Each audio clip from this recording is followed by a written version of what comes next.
politique. Bonjour Rachid Temal. Bonjour. Merci d'être avec nous ce matin. 7 candidats en débat ce soir, n'est-ce pas un peu trop? Pourquoi?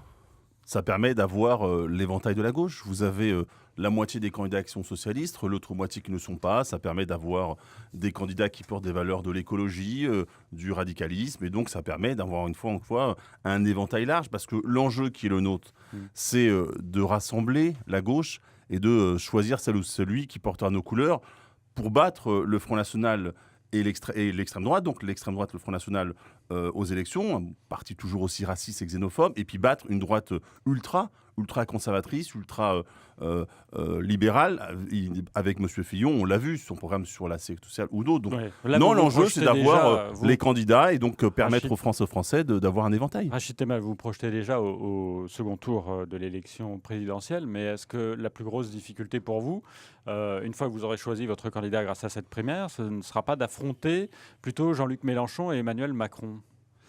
L'enjeu qui est le nôtre, c'est de réussir cette primaire. Donc on appelle, et d'ailleurs vos auditeurs, un maximum à venir voter les dimanches 22 On et va 29 entrer dans le janvier. détail évidemment, Voilà. mais Donc sur c'est le le résultat premier- de cette primaire, C'est un premier temps. Mais je pense qu'encore une fois, pourquoi? Parce que quand vous venez voter, quand vous allez voter les 22 et 29 janvier, le vote a ce sens-là. Le sens, c'est de battre et un projet pour la France. C'est ce que je veux dire à travers mon propos, c'est de bien imaginer que ce qu'on fait les 22 et 29 janvier, c'est créer une dynamique parce qu'il faut gérer le pays demain, à partir du mois de mai à nouveau. La plus grosse difficulté pour vous, ce n'est pas justement de ne pas, ou le plus gros échec, de ne pas avoir fait venir dans cette primaire Jean-Luc Mélenchon et Emmanuel Macron? Alors vous parlez d'échec, moi je pense pas qu'il y ait un échec du Parti socialiste ou des co-organisateurs.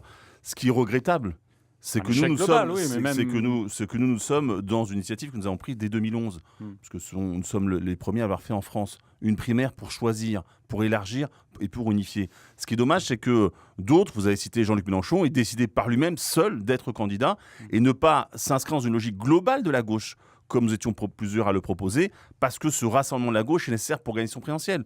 Donc si on veut gagner, il faut rassembler la gauche. Donc notre primaire participe de ce processus de rassemblement de la gauche. Vous êtes déjà en discussion avec Emmanuel Macron et Jean-Luc Mélenchon? Nous ne sommes pas en discussion. PS? Nous ne sommes pas en discussion. Encore une fois, on prend, vous-même vous me le rappelez, on prend les choses. Là, aujourd'hui, nous organisons une primaire de la gauche et des écologistes, les 22 et 29 janvier. Et puis ensuite, il faudra élargir et rassembler la gauche, parce que l'enjeu et la responsabilité historique pour l'ensemble de la gauche, c'est ne pas laisser le pays aux mains soit de l'extrême droite ou d'une droite ultra, comme je viens de l'évoquer.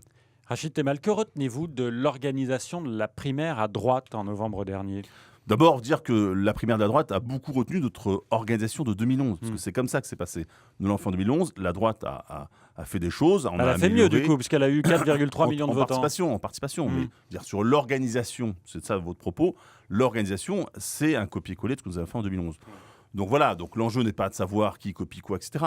Nous organisons ces primaires-là. Vous avez en Ile-de-France près de 1200 bureaux sur l'ensemble du territoire francien qui permettront aux Franciens de pouvoir voter à proximité de leur domicile entre 9h et 19h. Tout le monde pourra aller voter au moins à pied? Au moins à pied, je ne sais pas, je n'ai pas mesuré, parce qu'on a notre ratio n'est pas à pied, mais en tout cas, on a suffisamment à proximité des centres urbains, dans les centres urbains, même dans la partie plus rurale de notre belle région. Donc vous avez cela, dès qu'on appelle vos auditeurs à venir avec une pièce d'identité, parce que quand vous êtes inscrit sur les listes électorales, vous pouvez venir voter pour ceux qui sont inscrits, donc il n'y a pas de souci à venir voter les 22 et 29 janvier prochains. C'est tout ce qu'il faut?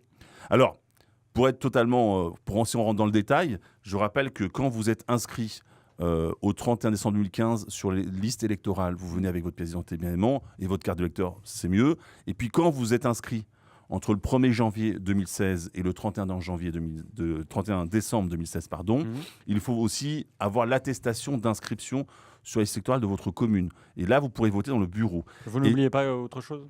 Et je vais continuer. Je vais continuer. Une petite pièce. Mais ça, je continue mon propos. Donc ça, c'est pouvoir accéder au bureau. Ensuite, vous signez effectivement la liste d'émargement et vous reconnaissez dans les valeurs de la gauche les écologistes et vous participez aux frais d'organisation Donc il y a avec une 1 charte euro. à signer? C'est ça, c'est ce que je viens de dire. C'est une charte qui détermine que vous partagez les valeurs de la gauche les écologistes. Vous participez aux frais d'organisation avec 1 euro et vous pouvez ainsi voter dans votre bureau de vote. Et j'appelle tous aux auditeurs à aller sur le site lesprimairescitoyennes.fr où là, vous avez les modalités. Retrouvez votre bureau de vote à proximité de chez vous. Quand on regarde l'organisation de votre primaire, vous avez réduit le nombre de bureaux de vote par rapport à l'ancienne primaire en 2011, votre première primaire au PS. Est-ce que c'est par manque de militants? Est-ce que c'est pour éviter la comparaison parce que vous pensez que vous n'allez pas battre des records de participation? Ou est-ce que c'est pour éviter une comparaison avec la primaire de la droite? Alors, je pense que vous êtes dans la comparaison. C'est votre droit. Nous, notre objectif d'organiser une primaire, c'est pas d'être comparé ou de ne pas être comparé.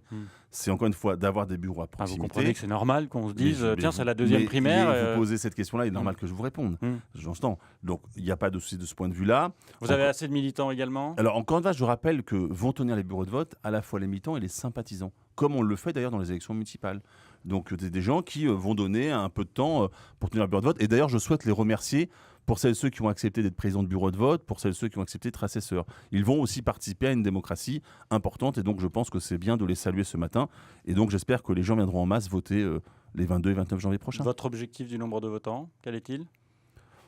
Des études aujourd'hui montrent qu'il y aurait 1,5 million, 2 millions. Nous verrons. En tout cas, nous sommes en capacité d'accueillir tous les votants. C'est ce qu'il faut, à mon avis, retenir ce matin.